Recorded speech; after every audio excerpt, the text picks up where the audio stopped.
Zentzu hortan nik usten dut, 2023ko maiatzian onartu zen plan horrek, seguru aski ez du erantzuten udal gobernu taldiak izango lituzken premisa guztieri bere osotasunean, baino tokatu zaio udal gobernu taldiei hausnarketa bat egitea. Hasiko deu prozesu guztia zerotik kontziente izan da horrek atzeratuko dula dena 3, 4, 5 urte, edo daukaguna saiatuko gea moldatzen eta eraldatzen gure marra gorriei erantzun alizateko. Esan dugu oso tresna importantea dela egunerokotasunean. Eta baloratu da, tresna hori izatea oso garrantzitsua dela, eta orduan, egiturazkoak dian erabakietan ezin izan da aldaketarik sartu, horrek suposatuko luke atzera egitea, baino maila xeatuan eta ejekuzioko mailan nire ustez aldaketa oso importanteak sartu dira. Adibidez, 2023ko maiatzean onartu zen planak, etxebizitza pribatuak jartze zitun gauzatzetik oso gertu, sustatzaile pribatuek udalari dirua ordaindu behar zioten, eta diru horrekin udalak erosi behar zitun lurrak, gero plan partzial bate tramitatu behartzun,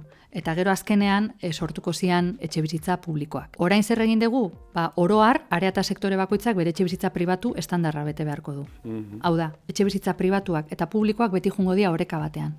Eta gauzatzeko garaian, behartuko ditugu promotore pribatuak, lehen erabilera baimena ematen baldin mazaio etxebizitza libreari, babestu kopuru bati baita. Horrek bermatuko du denak gauzatuko diala maila berdinean. Denbora berean. Hori da. Ordan ikusten baldin badugu 96ko arauak mentalidade berdina zeukaten. Transferentziak pribatuak egin daitezela eta pribatuen diruarekin publikoak egingo dira. Ze gertatu da? Publikoak zeuden eremu konplikatutan, oain batzuk uholde arriskua dela eta ezin dira eraiki, edo adibidez Mendelun dago tanke de tormentas dagoen tokian berez dago VPO partzela bat, edo Presa eta Damarrin geoteknia oso kaskarra da eta etxebizitza horiek ez dira gauzatu.